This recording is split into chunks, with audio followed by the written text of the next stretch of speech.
Ahora sí, vamos a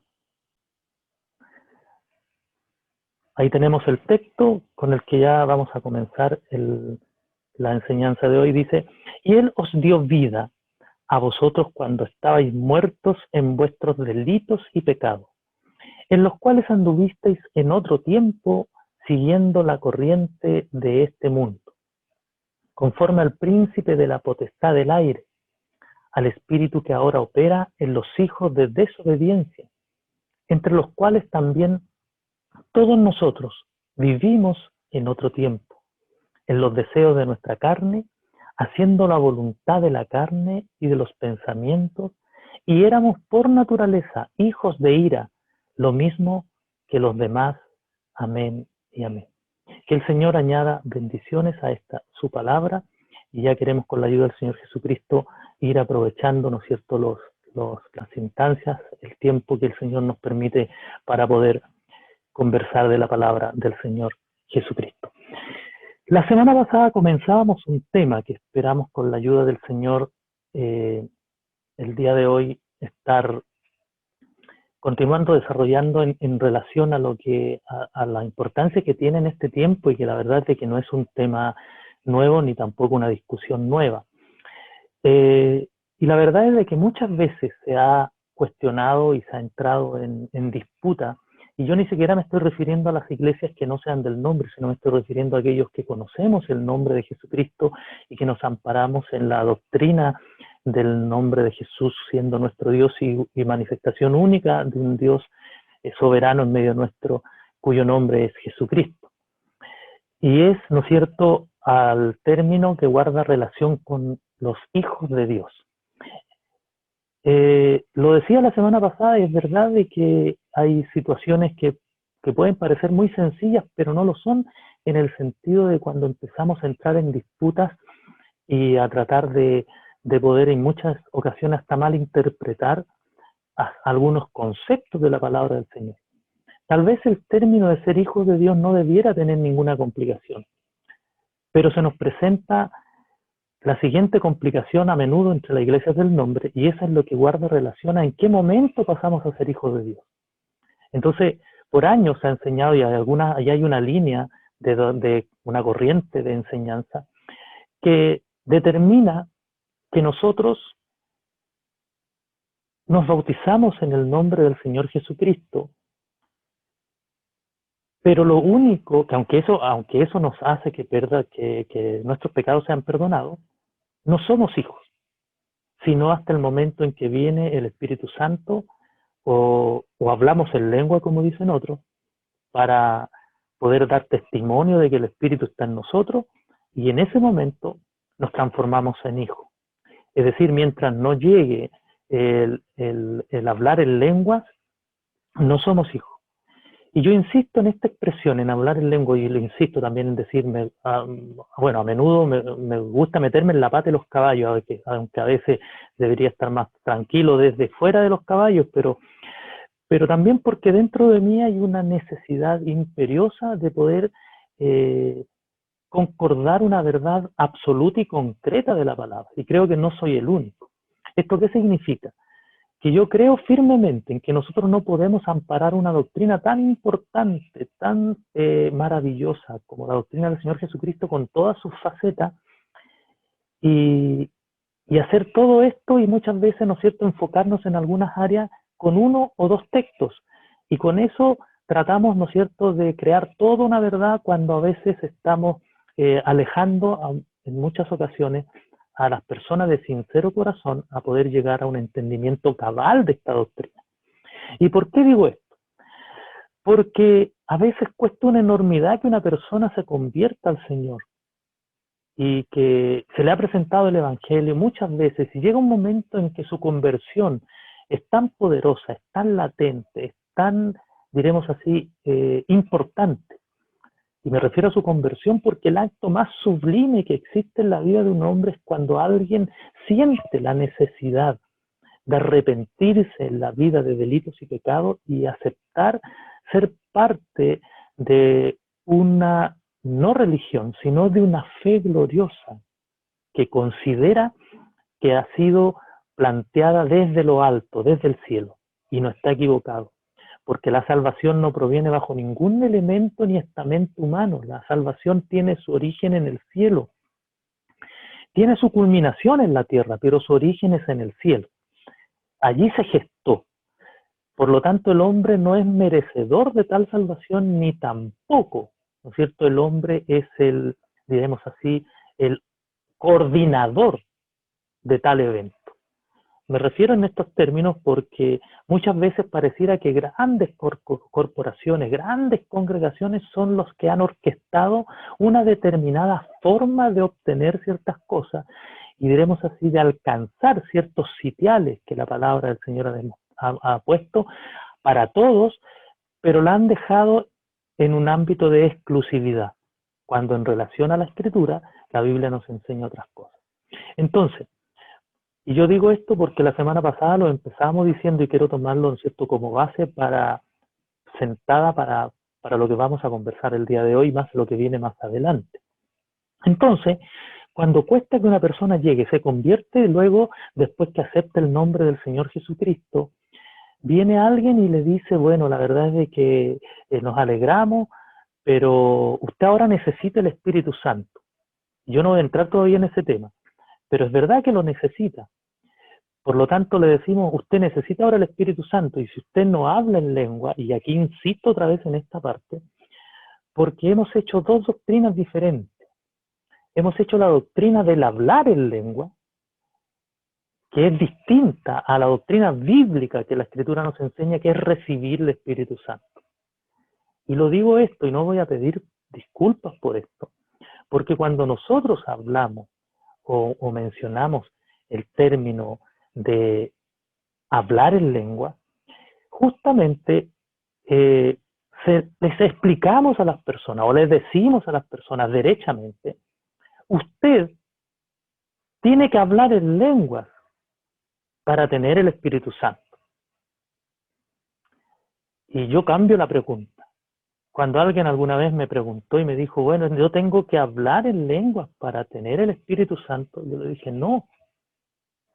Pero cuando usted recibe el Espíritu Santo, va a hablar en lengua. Y eso no es lo mismo. No es lo mismo, ¿por qué? Porque nuestra doctrina, que es la doctrina del hablar en lengua, muchas veces deja de lado el concepto primordial, que es la esencia del Espíritu Santo. Y cuando digo esto, vuelvo a insistir, me estoy refiriendo en términos concretos a lo que la Biblia nos muestra por medio de su palabra, que es y guarda relación con esta doctrina maravillosa. Entonces, le decimos, después que la persona se bautizó, bueno, la verdad es que usted ahora necesita hablar en lengua porque si no, no es hijo. Y ahí ya me entra a preocupar. Ahí ya es donde me entra digamos, la situación en la que ya estamos, la línea en que estamos. Yo por eso quiero que nuestra reflexión parta a partir de ahí. Es decir, a partir de esa reflexión empezamos a hacer nuestro recorrido que nos llevará por esperamos algunas semanas viendo varios conceptos en relación a esto. Entonces, cuando nosotros llegamos a esa instancia, empezamos a generar ciertas situaciones que son anormales. ¿Anormales por qué?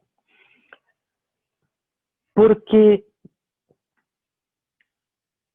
las personas sienten la obligación que nosotros le hemos impuesto en que aparentemente, mientras no se cumpla un paso que nosotros hemos determinado, no pueden ser hijos.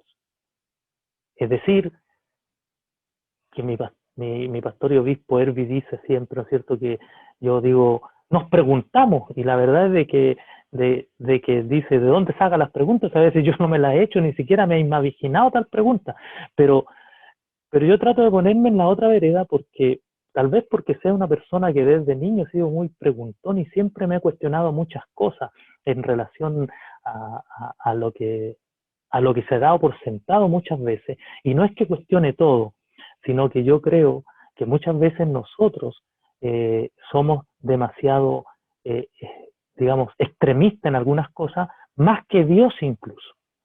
Y ponemos, igual que los israelitas, ponemos más carga que a veces ni nosotros somos capaces de llevar, se las tratamos de poner a otras personas. Entonces, le decimos, no, usted no es todavía, no es parte de la iglesia. Entonces, si yo no soy parte de la iglesia, después que me he bautizado en el nombre de Jesucristo, ¿en qué momento lo soy? Bueno, cuando usted hable en lengua, cuando recibe el Espíritu Santo, ahí usted va a ser parte de la iglesia. Entonces tendríamos que también decir que todas las personas que están en el proceso, que están en la transición de una vida transformada o de una vida de aceptación al Señor Jesucristo, de una vida de perdón de pecado por medio del bautismo, en ese proceso de transición, esas personas entonces no tienen ningún derecho a pertenecer a la iglesia de Jesucristo, y si no tienen derecho entonces no son hijos. ¿Por qué? Porque tendríamos que entonces solicitar que las personas, antes de que sean parte o lleguen a una congregación, el Señor debiese darle el Espíritu Santo primero. ¿Por qué? Porque si el Espíritu Santo es lo único que a uno lo hace ser hijo o lo hace ser parte de la iglesia, entonces debiésemos preocuparnos de que las personas reciban el Espíritu Santo más que el bautismo, porque el bautismo sería solo un mero trámite. ¿Me entiende? Es decir, porque si se bautizan y se arrepienten, de nada sirve. Porque eso da a entender, o eso queda, digamos, rebotando en los conceptos que nosotros pretendemos. Pero ahí hay algunas cosas que, insisto, se van saliendo del parámetro que el Señor determina, y eso es lo que con la ayuda del Señor Jesucristo ya comenzamos la semana pasada a relatar, y hoy día, ¿no es cierto?, queremos continuar. Entonces, cuando nosotros hablábamos la semana pasada en relación al perdón y en relación a lo que significaba el bautismo en sí, el Señor nos señala y nos dice que el bautismo es una figura de la muerte, sepultura y resurrección.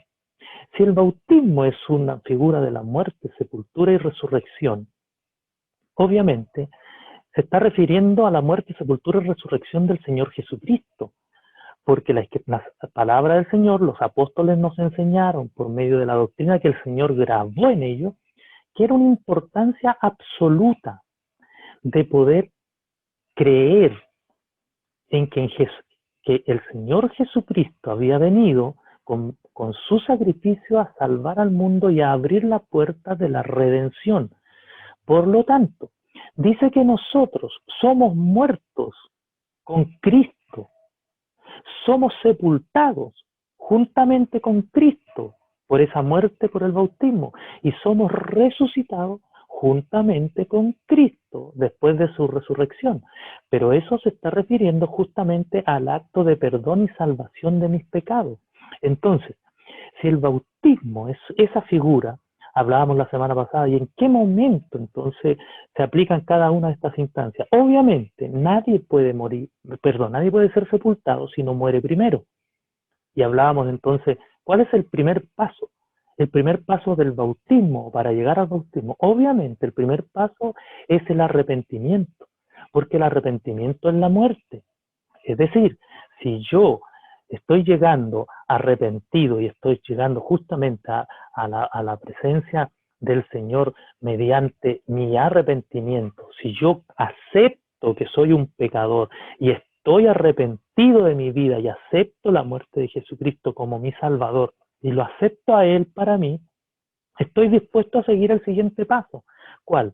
Si yo estoy arrepentido, que sería la muerte, el siguiente paso es bautizarme, que es la sepultura. Y obviamente yo con Cristo y por medio de todos esos pasos que el Señor nos dio, yo estoy, dicen los apóstoles, participando de ese mismo sacrificio y por lo tanto de esa misma muerte. Entonces, decíamos también, ¿por qué a menudo nosotros tenemos esa sensación extraña de que vemos que hay personas que han sido bautizadas en el nombre de Jesucristo, que han tomado la opción de fe que el Señor nos da por medio de su palabra, y luego son los mismos en el transcurso del tiempo y en el transcurso de los años? Más aún, decíamos, si tomo yo un hombre y lo meto a las aguas y sepulto o bautizo a un ladrón y luego levanto al mismo ladrón, porque sigue siendo el mismo, claramente, es porque esa persona nunca ha muerto, no murió, sigue vivo a sus delitos y pecados, sigue vigente en su propia condición. En otras palabras, el bautismo no sirve de nada si no hay arrepentimiento. El paso primero, previo, único, antes de los siguientes, es el estar arrepentido, porque esa es la muerte del pecador. La muerte del pecador es el arrepentimiento, y ese arrepentimiento lo hace ir a la sepultura. Y cuando es sepultado arrepentido, yo no levanto a la misma persona que sepulté, sino que se levanta una persona distinta, renovada, diferente, nueva. ¿Por qué? Porque murió, pero ahora el que estoy levantando se está resucitando.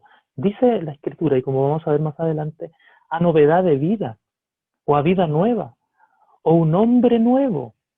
La vieja criatura quedó sepultada. ¿Me entiende? Y eso guarda relación directamente con la muerte, sepultura y resurrección del Señor. Por lo tanto, eso tiene que ver con el bautismo.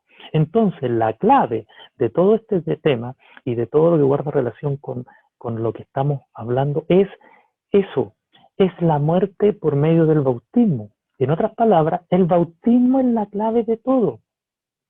Insisto, pues la muerte actúa en nosotros, y eso también lo hemos desarrollado y usted lo conoce muy bien, a través del pecado que reina en nuestros cuerpos mortales. Nuestros cuerpos están, ¿no es cierto?, latentes cada día con el pecado. Pablo dice que él ve una ley en su mente que lo lleva a adorar a Dios, pero no obstante dice que ve otra ley en sus miembros que lo lleva cautivo al pecado. Lo que Pablo está diciendo es que en nuestra naturaleza humana entendemos que todavía está la vigencia del pecado. Nuestros órganos están dando testimonio de que somos criaturas de pecado.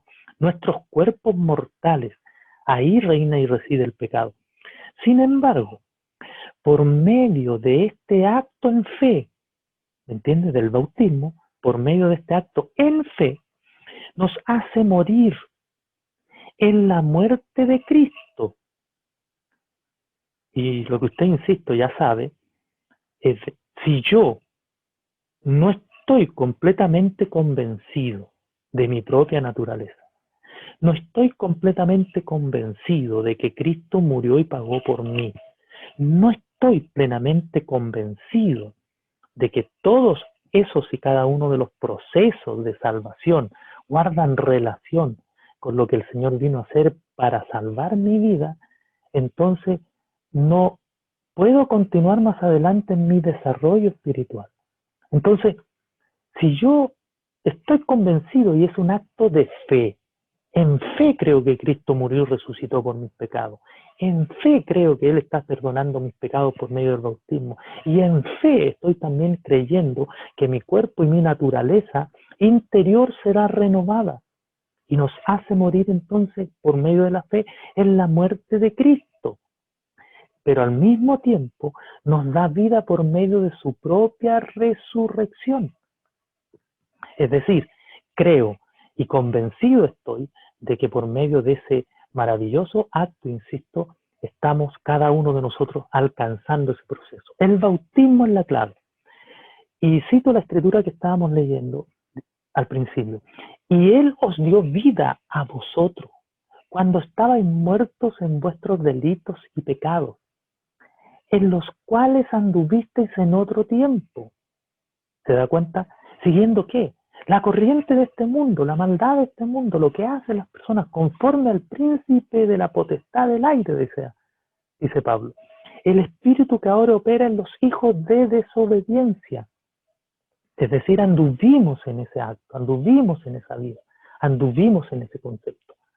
Anduvimos conforme a los pensamientos y éramos por naturaleza, escuche bien, hijos de ira. Lo mismo que los demás. Éramos por naturaleza hijos de ira. La siguiente parte del verso o del apóstol Pablo que escribe a los Efesios, que ¿no es cierto?, que también es importante destacar y que yo quiero, ¿no es cierto?, que usted me acompañe también a esto, dice, Pero Dios, que es rico en misericordia. Estábamos hablando, perdón, de que había un espíritu del príncipe de este mundo que gobernaba en nosotros y que nos transformaba en hijos de desobediencia, y que éramos hijos de desobediencia en otro tiempo como los demás. Dice, pero Dios, que es rico en misericordia, por su gran amor con que nos amó, aun estando nosotros muertos en pecado, nos dio vida juntamente con Cristo. Paréntesis, por gracia soy salvo. Es decir, por bendición de Dios, por favor de Dios, por voluntad de Dios, soy salvo. Y juntamente con Él nos resucitó. ¿Se da cuenta? Si usted por fe, si yo por fe creo en la muerte de Jesucristo, porque por fe lo creo, y creo, ¿no es cierto?, que Él resucitó, también juntamente con Él nos resucitó a nosotros. Esto no es un mero acto de que simplemente de proyección profética. Quiero decir, no significa, no, es que esa expresión se refiere en que nosotros seremos resucitados con Él cuando Él venga y nos levante. Sí, eso va a ser así, pero esta situación no se refiere solo a eso, no se está refiriendo solo a ese acto, sino que aquí se está refiriendo que nosotros por la fe entendemos que por la muerte del Señor y por su resurrección también nos resucitó. Ahora, ¿en qué manera nos resucitó? Obviamente dice que si estábamos muertos en delitos y en pecados, ¿cómo pudimos levantarnos o dejar de estar muertos en delitos y en pecados? Claramente la Escritura se está refiriendo que la única forma en la cual quedamos fuera de delitos y pecados fue por medio del bautismo. Por eso, por gracia, y juntamente con él, nos resucitó. Y asimismo nos hizo sentar en los lugares celestiales con Cristo Jesús, para mostrar en los siglos venideros las abundantes riquezas de su gracia en su bondad para con nosotros en Cristo Jesús. ¿Se da cuenta? Ya, en otro momento vamos a desarrollar la parte en lugares celestiales, pero fíjese a lo que nos vamos a referir ahora. Por medio del bautismo entendemos, usted, yo, cada uno de nosotros, que somos por el bautismo, ¿no es cierto?, resucitados, muertos, sepultados y resucitados con Él. Todo eso va de la mano, ¿no es cierto? Y todo eso es un acto obviamente simbólico, pero que tiene mucho que decirnos respecto a nuestra naturaleza y a nuestro desarrollo por delante, a lo que significa y en lo que nos vamos a convertir. Entonces, cuando yo tomo al hermano y él ha aceptado el nombre de Jesucristo y se ha arrepentido, por medio de su arrepentimiento en fe y totalmente convencido, y un arrepentimiento verdadero, porque eso es otra cosa. El problema no es que el bautismo falle, el problema no es que la fe falle, el problema no es de que la iglesia falle, el problema es de que muchas veces nosotros realizamos un acto impositivo del bautismo. Yo lo que digo muchas veces, el error más grande que las congregaciones cometemos y los que estamos por delante es la doctrina del terror del bautismo. ¿Y por qué? Porque nosotros desde el púlpito empezamos con las personas. ¿Y usted cuándo se va a bautizar? ¿Y cuándo va a tomar la decisión? Y los despedimos del hermano, del joven que lleva de la hermana algún tiempo. ¿Y cuándo? ¿Y cuándo? ¿Cuándo damos el paso? Y la segunda opción es, el Señor va a venir. Y cuando el Señor venga, usted se va a quedar. La Biblia me enseña y me dice que el bautismo, si bien es cierto, mi responsabilidad es adoctrinar a las personas, es enseñar, dice que el verdadero bautismo y el verdadero paso para el bautismo es que hay un arrepentimiento personal y una solicitud personal. ¿Me entiende? No una imposición, no una doctrina del terror. Yo tendría que decir lo contrario, pero la verdad es de que muchas veces he conversado con muchas personas jóvenes, ¿no es cierto?, que me han dicho, pero muchas veces que yo me bauticé porque el pastor pastor me cateteaba todos los días, que yo me bauticé, porque mi papá me decía, ¿y cuándo? ¿Y cuándo? ¿Y cuándo? Entonces yo me bauticé, pero en realidad ni siquiera estaba seguro para bautizarme. Y se da cuenta que eso ya es un error, porque si el bautismo, el primer paso, es el arrepentimiento, ¿cómo puede haber un arrepentimiento de alguien que estamos nosotros por cansancio y al final dice, ya, para que me dejen tranquilo? Entonces, por esa razón es que cuando yo hablo de un verdadero arrepentimiento, estoy hablando de ese arrepentimiento genuino en el que yo necesito.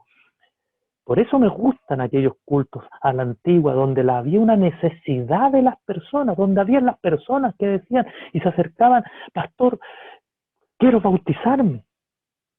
Entonces, a veces no había quizás mucho mucho conocimiento, pero sí convencimiento.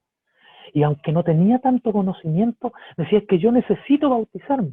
Entonces, amén, la vamos a adoctrinar, hermana, y la vamos a bautizar. Y resulta de que muchas de esas personas, por no decir la mayoría de ellas, se mantienen en el tiempo porque claramente hubo un proceso que no fue ni obligado ni impositivo, sino un proceso genuino, que es el proceso que la Biblia me enseña. Entonces, cuando existe un verdadero arrepentimiento, eso me asegura y me da la sensación que la Biblia me presenta de que esas personas con ese acto certero de arrepentimiento verdadero van a seguir el siguiente paso, que es el bautismo en el nombre del Señor Jesucristo. Entonces, repito, si existe un verdadero convencimiento y llegamos a un verdadero bautismo, pero si no hay un verdadero arrepentimiento, no hay verdadero bautismo. Y al no haber verdadero bautismo, seguimos encontrando con las personas que en el fondo fue un mero sacramento, impositivo por una iglesia, determinado, ¿no es cierto?, por una congregación, pero que en el fondo no fue más allá de un acto simplemente, ¿no es cierto?, casi simbólico, porque la persona no tuvo tal convicción y por ende no hubo tal muerte. Entonces, si la Escritura me enseña, y hablando el apóstol, justamente eso, de que nosotros entendemos que hemos sido resucitados y que ahora, de acuerdo a este proceso, fíjese lo que nos dice la Escritura hablándonos en este sentido. Dios, siendo rico en misericordia por su amor, dice, con que nos amó, Él por medio de su amor a nosotros entendemos que su muerte y mi salvación viene por este acto glorioso.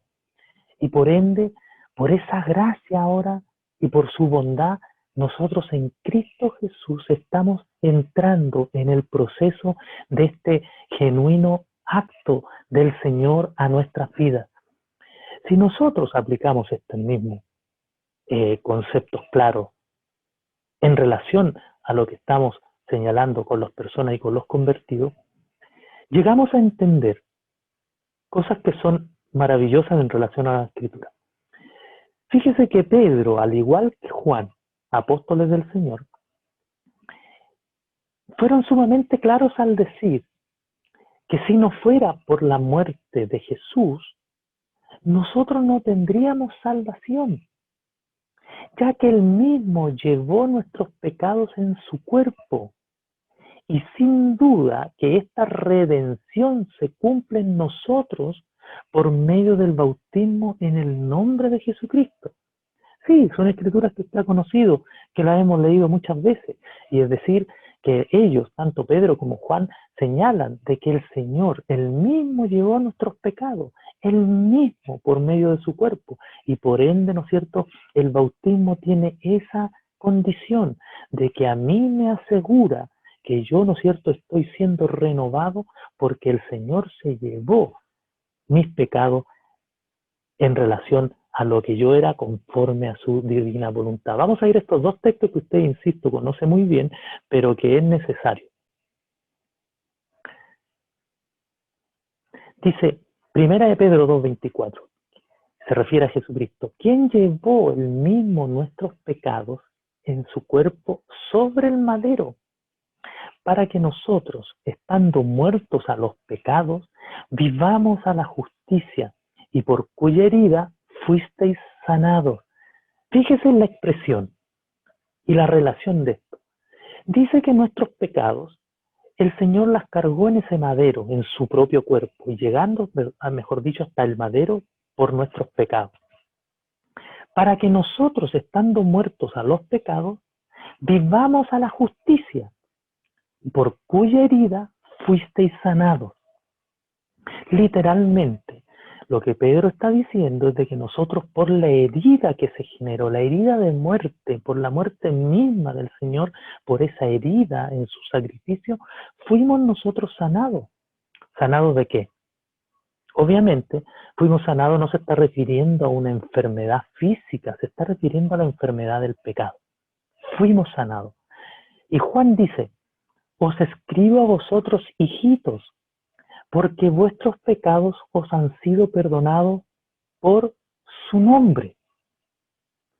Vuestros pecados os han sido perdonados por su nombre.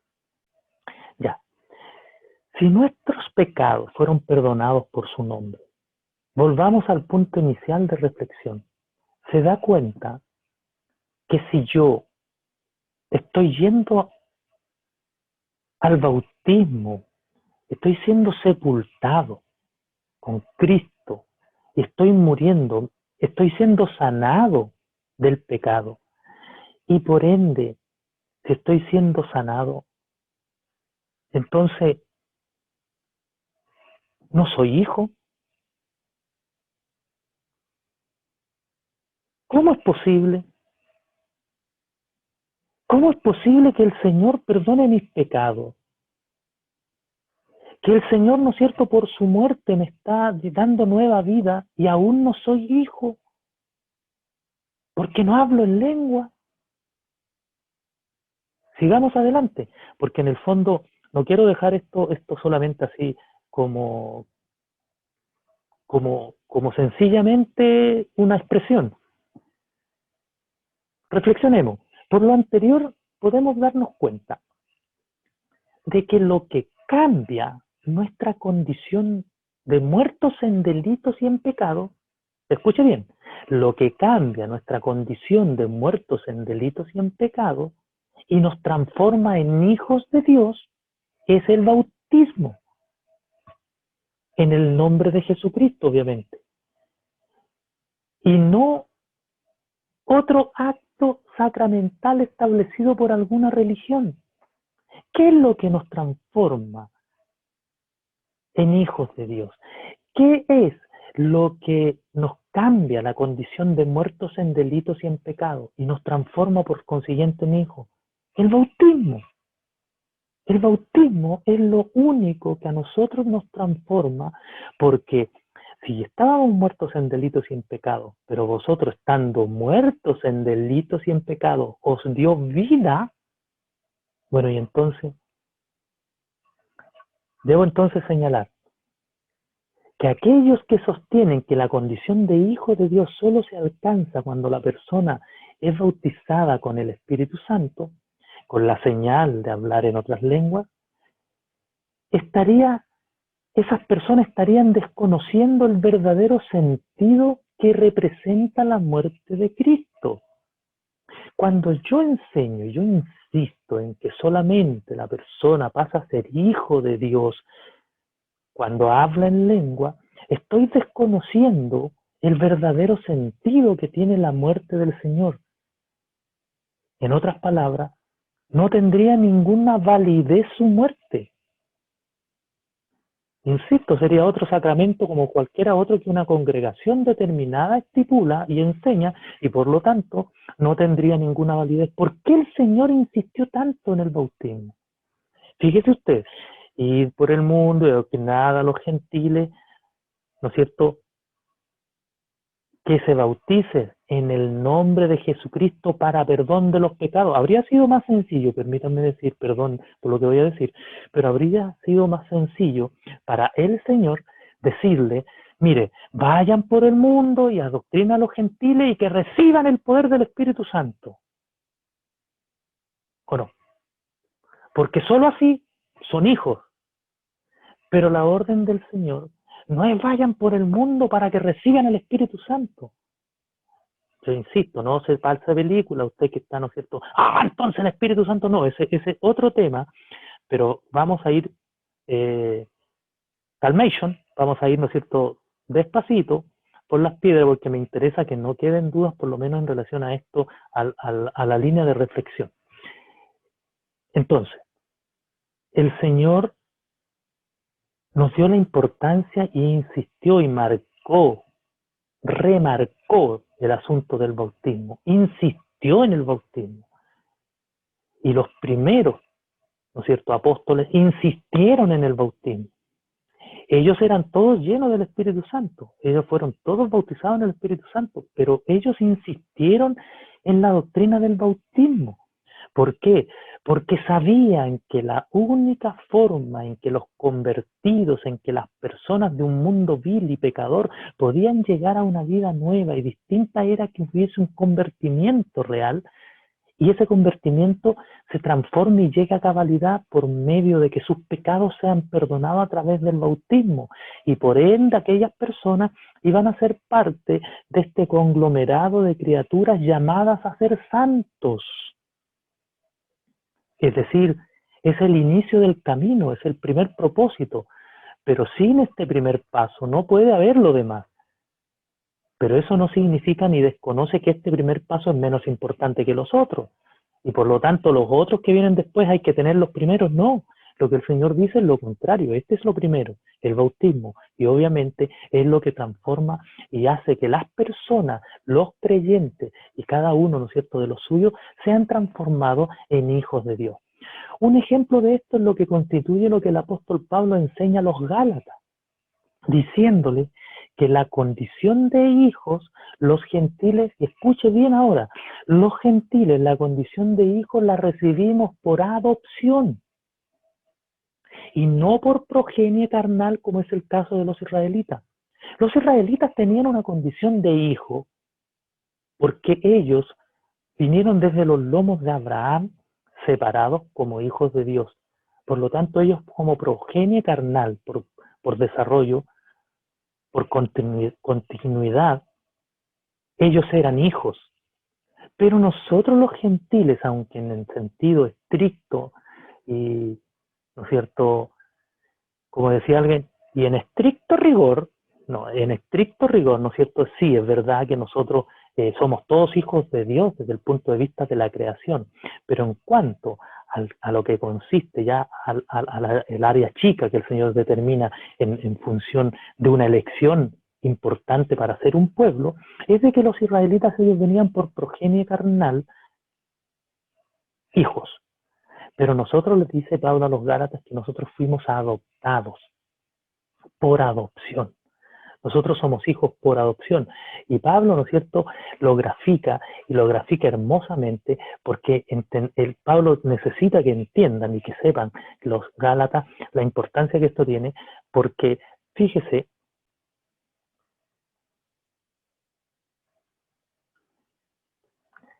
¿qué les está diciendo aquí? Pero también os digo que entre tanto que el heredero, ¿se da cuenta? Que el heredero, a ver, déjeme correr una cosita, que el heredero es niño, en nada difiere del esclavo, aunque es señor de todo, sino que está bajo tutores y curadores hasta el tiempo señalado por el Padre. Fíjese, les está hablando y le está haciendo un símil el apóstol en relación a lo que guarda la consistencia de la ley. Y le dice, como ellos entendían, que entre tanto que el heredero, ¿no es cierto?, todavía es niño, es pequeño, no difiere mucho del esclavo, porque no entiende mucho lo que está pasando. Y aunque es señor de todo, él no puede obtenerlo todo, no tiene derecho a tomarlo todo. ¿Por qué? Porque siendo niño, él todavía no está en posición de tomar aquello que es de lo cual él es dueño, sino que está bajo tutores y curadores hasta el tiempo señalado por el Padre. Ahora fíjese, así también nosotros, cuando éramos niños, estábamos en esclavitud, escuche bien, bajo los rudimentos del mundo. Fíjese que claro es ahora la Escritura y cómo cobra importancia. Pablo les está diciendo, porque los Gálatas son gentiles, y les dice, sienten ustedes, que ustedes, ¿no es cierto?, piensen en lo siguiente, ustedes al estar bajo el pecado, bajo los rudimentos del mundo, piensen en que era, primero, porque eran niños. El Señor tenía un propósito para con ustedes, gentiles, pero ustedes, ¿no es cierto?, todavía no estaban en condición, porque estaban bajo, ¿no es cierto?, un propósito y la ley estaba reinando, pero ustedes, ¿no es cierto?, estaban bajo los rudimentos del mundo. Pero fíjese ahora, pero cuando vino el cumplimiento del tiempo, Dios envió a su Hijo, nacido de mujer y nacido bajo la ley, para que redimiese a los que estaban bajo la ley, a fin de que recibiésemos la adopción de hijo. Fíjese, le está diciendo ahora a los Gálatas, que son gentiles, sepan que cuando vino Cristo, vino a cumplir una dualidad de propósito. La primera es porque Él nació bajo la ley, bajo los conceptos de la ley, bajo las líneas de la ley, bajo el estricto rigor de la ley, para que por medio de ese nacimiento y del cumplimiento, Él librase a los que estaban bajo este yugo de la ley, que Pablo lo menciona más tarde como un yugo, los que estaban bajo este yugo de la ley. Y fíjese, a fin de que recibiésemos la adopción de hijos, es decir, el Señor libró a los que estaban bajo la ley y de paso nos adoptó a nosotros como hijos. Y a usted esto le queda más que claro porque usted más lo sabe, que nosotros los gentiles no éramos pueblo, ¿no es verdad? No éramos de la progenie del Señor, no teníamos Dios, no teníamos ley, no teníamos altar. Por eso es que dice que nosotros somos del Abraham, pero de la fe. Sí, no somos del Abraham de la ley, porque usted también sabe, y lo ha leído muchas veces, que el Señor le dio una doble promesa a Abraham. Una promesa, ¿no es cierto?, del pueblo, pero la primera que le dice que fuera a la tierra y tomase un puñado de arena, y le dijo que así como eran esos granos, que así como nadie podía contar, iba a ser la descendencia de tus lomos, Abraham. Muchedumbre de gente. Y eso guarda relación con la progenie carnal de Abraham, es decir, de los hijos que él tuvo en la carne, de esos hijos que son israelitas y que por todos los que vienen de sus lomos, que no son solamente los judíos que hoy día están, porque la gente dice, pero es que esa promesa no se cumplió, porque resulta que Israel es fácilmente contada. Israel puede, ¿no es cierto?, uno saber cuántos millones son y por ahí, ¿no es cierto?, hacer un censo de los judíos que están en diferentes partes del mundo y podemos llegar a un censo de saber cuántos millones son los judíos en general que hay en la tierra. Entonces no se cumplió lo que el Señor dijo, porque el Señor le dijo a Abraham que su descendencia nadie la iba a poder contar. Ojo, se equivoca, porque nosotros estamos refiriendo solamente a una parte. Nos estamos refiriendo a una casa de Israel, que son la casa de Judá, que son la parte de la casa de Judá, la tribu de Judá, perdón, la parte de Leví, parte de Benjamín. Esos son los que conocemos hoy día nosotros. Todos los judíos pertenecen a esa casa. Pero hay otra parte de los judíos que provienen de las otras 10 tribus perdidas que están en todo el mundo y son miles y miles y millones que nosotros no sabemos ni conocemos. Dios lo sabe. Porque esas tribus que se perdieron se metieron en el mundo gentil y ellos perdieron su identidad. Ni ellos saben quiénes son, pero el Señor sí sabe. Entonces, cuando el Señor le dice a Abraham que su descendencia no iba a ser, nadie la iba a poder contar, proféticamente le está diciendo eso. Es decir, que la descendencia terrena de Abraham, nadie la iba a contar porque hay muchedumbre de personas que vienen de los lomos de Abraham, del Abraham terreno, y están en el mundo occidental, están en el mundo europeo, están en el mundo asiático, y ellos ni siquiera saben que vienen de alguna de esas tribus que se perdieron, porque se perdieron.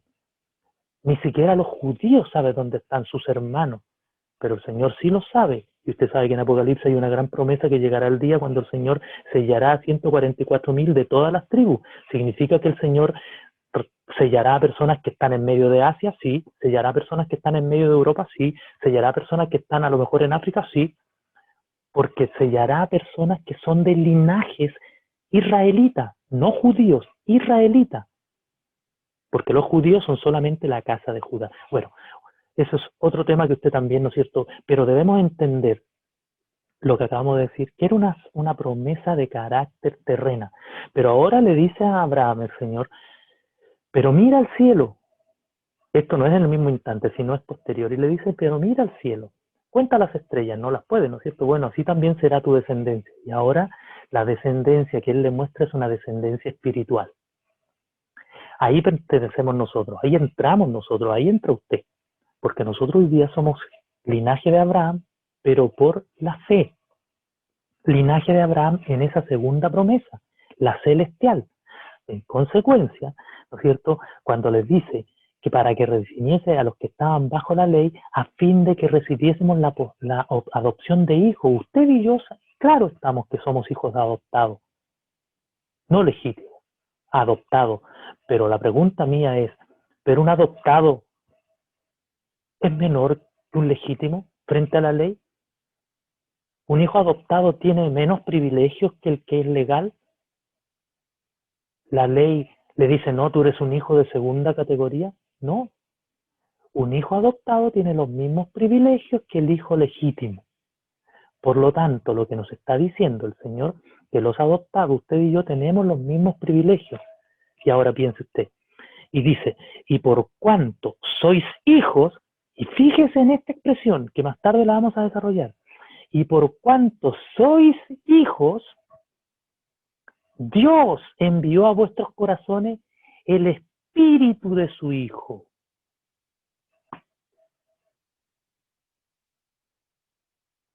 ¿Se da cuenta? El cual clama, Abba Padre. Así que ya no eres esclavo, sino hijo. Y si hijo, también herederos de Dios por medio de Cristo. ¿Sabe por qué es tan importante esta escritura? Porque lo que Pablo está diciendo por medio del Espíritu es que no es el Espíritu Santo el que nos hace hijos, sino al contrario, el ser hijo nos da el derecho a recibir el Espíritu Santo. ¿Me entiende? Es decir, si sois hijo, y por cuanto sois hijo, Dios envió a vuestros corazones el Espíritu de su Hijo. ¿Y cuál es el Espíritu de su Hijo? El Espíritu Santo. ¿O tiene otro espíritu el Hijo? El Hijo es el Señor, nuestro Dios. ¿Cuántos espíritus tiene? ¿Se está refiriendo en términos de qué? ¿De naturaleza? ¿De concepción mental? ¿Tener la mente de Cristo? ¿A ese espíritu se refiere? El espíritu de su Hijo obviamente se está refiriendo al mismo Espíritu Santo. Entonces lo que está diciendo, si sois hijos, Él les da el espíritu de su Hijo. Y esto es muy significativo, vuelvo a insistir, porque esta escritura, y vuelvo a insistir en esto, es tan importante porque se debe destacar que la venida de Cristo se hizo bajo la ley. La escritura que recién leíamos de Gálatas. Para redimir a los que estaban viviendo por la ley. Y de esta manera, luego los gentiles, los que estábamos sin Cristo, recibimos la adopción de hijos. La escritura se interpreta por sí sola. Luego el apóstol sostiene que algo que es, y vuelvo a insistir en esto, tremendamente revelador para todos los gentiles, para mí y para usted debe ser tremendamente revelador. ¿Cuál? Si, por cuanto sois hijos, Dios envió a vuestros corazones el espíritu de su Hijo. Mediante esta expresión, entonces, usted y yo estamos entendiendo que lo primero que tenemos que hacer o que tenemos que tener es la condición de hijos para recibir el Espíritu de Cristo. Porque sin esto, el Espíritu no puede estar en nosotros, o más bien dicho, de acuerdo a la Escritura, no es que no puede estar el Espíritu, sino que el Señor nos relata de que Él entregue el Espíritu y da la posición a sus hijos conforme a su voluntad en el proceso que Él ha determinado. Y Pablo declara entonces, ustedes, Gálatas, por cuanto soy hijo, tienen el derecho, ¿me entiende? Ustedes tienen el derecho a solicitar, a esperar ese Espíritu. Por ello es que también la Escritura nos enseña lo siguiente. Dice, si vosotros siendo malos sabed dar buenas dádivas a vuestros hijos, ¿cuánto más vuestro Padre no dará el Espíritu Santo a los que se lo piden? Fíjese, ¿por qué a los que se lo piden? Porque obviamente a los que se lo piden, estamos hablando de aquellos que están en la condición de hijo, que lo necesitan, el Señor también tienen, como quien dice, les da el derecho de poder solicitar ese espíritu por cuanto son hijos. Usted dirá, ¿no es cierto? Pero ¿y aquellos que reciben el Espíritu Santo primero? Bueno, ahí nada que decir, porque ahí obviamente es una concepción y que tiene que ver simplemente con lo que, no simplemente, tiene que ver con los propósitos que el Señor ha determinado. El por qué, bueno, van a haber muchas cosas que nosotros no tenemos respuesta, pero de acuerdo a lo que estamos desarrollando, el Espíritu de Cristo es sin duda ese Espíritu que se refiere del Espíritu Santo, el Espíritu de Cristo que está en nuestros corazones. Entonces, piense usted, si la Escritura nos enseña, el apóstol Pablo nos dice que nosotros antes de que viniese el Señor, antes que viniese la salvación por medio del Señor, nosotros teníamos claramente, estábamos destituidos de muchas cosas y estábamos incapaces de poder obtener algunas de las bendiciones que el Señor nos da, pero que es necesario entender el por qué se generaron y bajo qué condiciones se generaron. Vamos a ir a una escritura, ya no es cierto, nuevamente para ir, siento que tengo que señalar o hablar lo que había, por lo menos teníamos para hoy día. Dice, pero antes de que viniese la fe, estábamos confinados bajo la ley, encerrados para aquella fe que iba a ser revelada. ¿Se da cuenta? Piensen ahora, antes que viniese la fe, estábamos confinados bajo la ley. Confinados bajo la ley, encerrados para aquella fe que iba a ser revelada, encerrados para aquella fe que habría de ser revelada. De manera que la ley ha sido nuestro ayo, que es un tutor. ¿Qué es un tutor? En los tiempos antiguos usted recordará y buscará por ahí, de repente encontrará por internet o en aquellos libros especializados sobre el tema, sobre todo en el caso de los israelitas, que la gente que era acomodada, la gente que tenía bienes, ¿no es cierto?, generalmente contrataba a personas para que ellos, ¿no es cierto?, les enseñaran a sus hijos, para que ellos cuidaran a sus hijos, para que ellos le enseñaran buenas costumbres, para que ellos, ¿no es cierto?, a los hijos prácticamente eran los que en algún momento en el occidente se llamó una institutriz, pero también, ¿no es cierto?, en el caso de los varones, los que eran los tutores, que cumplen el mismo oficio. La institutriz o los tutores eran los que enseñaban a los hijos, ¿no es cierto?, de los potentados, de la gente que tenía una posición jerárquica alta, les enseñaba buenas costumbres, les enseñaba a andar en sociedad, les enseñaba el comportamiento con sus padres, les enseñaba el amor, etcétera, etcétera, en relación a los demás. Entonces eran los tutores.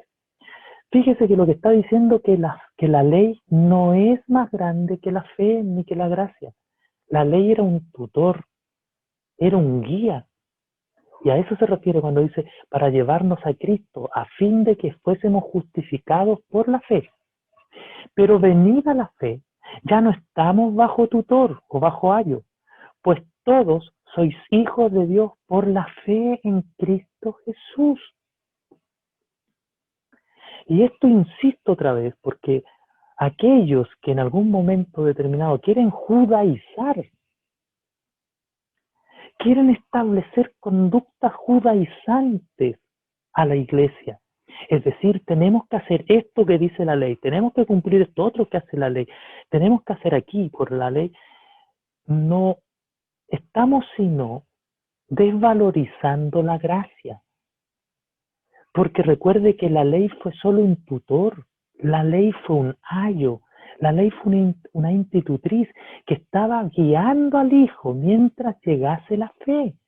Por lo tanto, la ley que fue dada a los israelitas estaba dada para guiarlos hasta el momento en que apareciera Cristo. ¿Por qué? Pero venida la fe ya no estamos bajo ayo, pues todos sois hijos de Dios por la fe en Cristo Jesús. Es decir, su fe en Cristo Jesús, su fe en la salvación, su fe, los conceptos que el Señor le ha dado, son los que a usted le aseguran, hermano, el ser hechos hijos de Dios. Y vuelvo a insistir, si usted se bautizó, tomó el nombre de Jesucristo, ¿lo hizo por qué? Por fe.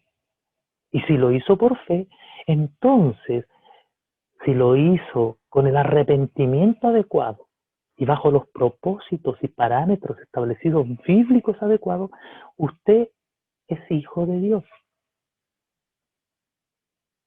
Por lo tanto, eso le garantiza, entonces, mis hermanos, cuando son bautizados en el nombre de Jesús, pasan a ser hijos de Dios y por lo tanto tienen todos los derechos que tiene un hijo del Señor y son parte de la iglesia. Y esto es muy decidor porque la semana pasada yo les mencioné al final de la reunión y lo vuelvo a mencionar en alguna ocasión cuando conversamos y hubo una pequeña discrepancia con algunas personas que creen lo contrario. Y en relación a esto, que sostienen que mientras la persona no hable en lengua, no es hijo de Dios, yo le hacía la siguiente pregunta. Entonces, cuando usted bautiza a una persona en el nombre de Jesucristo, si no es hijo de Dios, ¿no pertenece entonces a la iglesia? ¿No es parte de la iglesia? Y entre que sí y no, para no, es como más o menos lo que sucedió con los fariseos cuando le hacen la pregunta cuando el Señor le hace la pregunta sobre el bautismo de Juan, porque ellos fueron vivarachos, ¿no es cierto? Usted se da cuenta que ellos dijeron, si le decimos que el bautismo era de Dios, nos va a decir, bueno, ¿y por qué no lo cumpliste?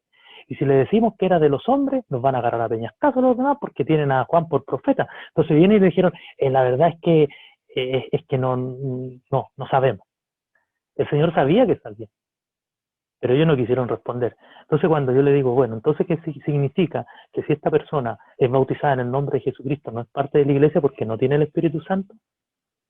Para no desentender lo que anteriormente dijo, sí, no es parte de la iglesia, ya, correcto, ya, no es parte de la iglesia según usted. Entonces, si no es parte de la iglesia, ¿debería diezmar? Y ahí se fue para adentro, porque ahí dijo, no, pues si el diezmo, bueno, pero ¿por qué?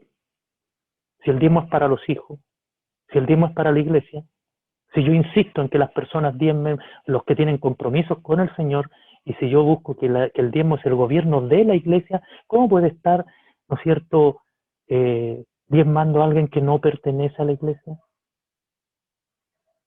¿Me entiende? Ahora, fíjese que este concepto nos abre digamos, el abanico de un montón de otras posibilidades. ¿Por qué? Porque yo quisiera decir que no, pero sí hay muchas personas, hay muchas congregaciones y muchos ministros que todavía insisten que hay una serie de cosas que los miembros y los creyentes no pueden hacer mientras no hablen en lengua. Y creo que hay ciertas cosas que es aconsejable que los miembros no las hagan por, por unas razones muy sencillas, porque el Espíritu Santo capacita para ciertas áreas. Como consejo, uno dice hay ciertas cosas que es preferible que la persona o el creyente no las haga, no porque no sea hijo, sino porque no es aconsejable, porque el Espíritu Santo genera otros, digamos así, universos de cosas. Pero eso no significa que porque una persona, ¿no es cierto?, aconsejemos que no sea el momento ni las circunstancias mientras no reciba el Espíritu Santo, eso no significa que no es hijo, porque la Biblia claramente nos está estipulando y nos está señalando de que la persona, del momento en que toma el nombre de Jesucristo para perdón de sus pecados, se transforma en hijo. ¿Se da cuenta? Hijo del Señor, hijo de Dios. Entonces, por lo tanto, la palabra de Dios, de acuerdo al texto que acabamos de leer anteriormente, que estamos bajo la ley, ¿no es cierto?, mientras no venía la fe, la ley era el tutor, era el ayo. La palabra de Dios nos muestra que los verdaderos hijos son aquellos que en su corazón se produce un cambio genuino, un cambio verdadero. Esto es, insisto otra vez, porque estamos en un terreno que es bastante, digamos, complejo, pero que es necesario recalcar e insistir. el verdadero convertimiento.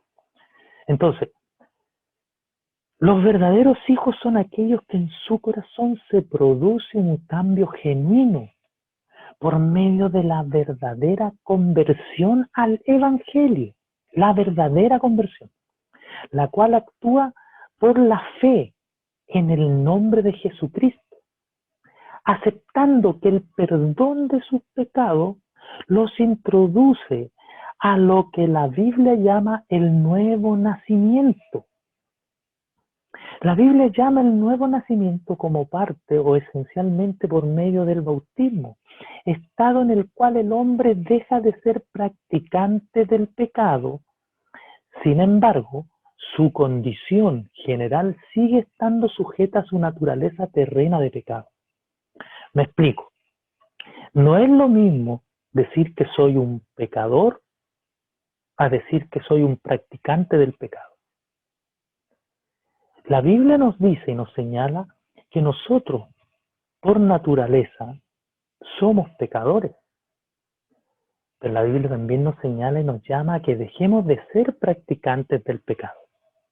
Entonces, cuando yo me bautizo en el nombre de Jesucristo para perdón de mis pecados, de una manera convencido y convertido de verdad, obviamente está señalándose que estoy dejando esa naturaleza y estoy dejando esa condición de ser un practicante. Sigo siendo un pecador, pero estoy, ¿no es cierto?, de acuerdo a la Escritura, dejando esa condición de practicante del pecado.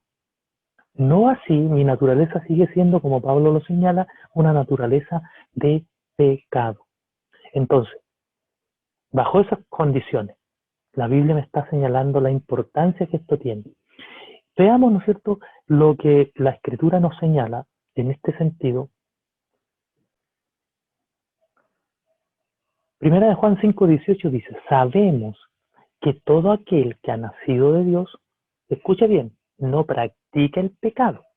Es a lo que yo me refiero. No dice que dejó de ser pecador. Dice, no practica el pecado. Pues aquel que fue engendrado por Dios le guarda y el maligno no le toca. ¿Se da cuenta? Aquel que fue engendrado por Dios le guarda y el maligno no le toca. Es decir, por medio de lo que estamos hablando y por medio del concepto del Señor, de la fe en el bautismo, nosotros somos transformados en hijos de Dios, o llegamos a la condición de hijo.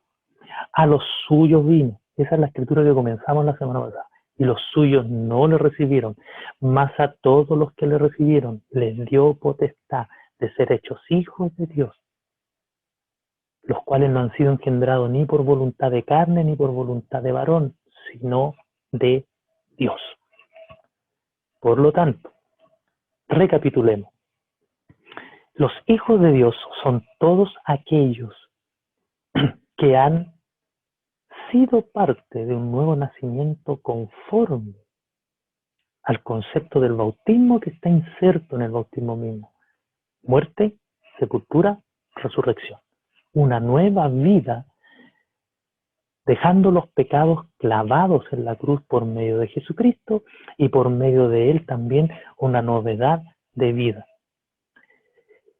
Y conforme a este propósito, la verdad es de que el Señor nos da a nosotros una gran bendición en relación a esto. La próxima semana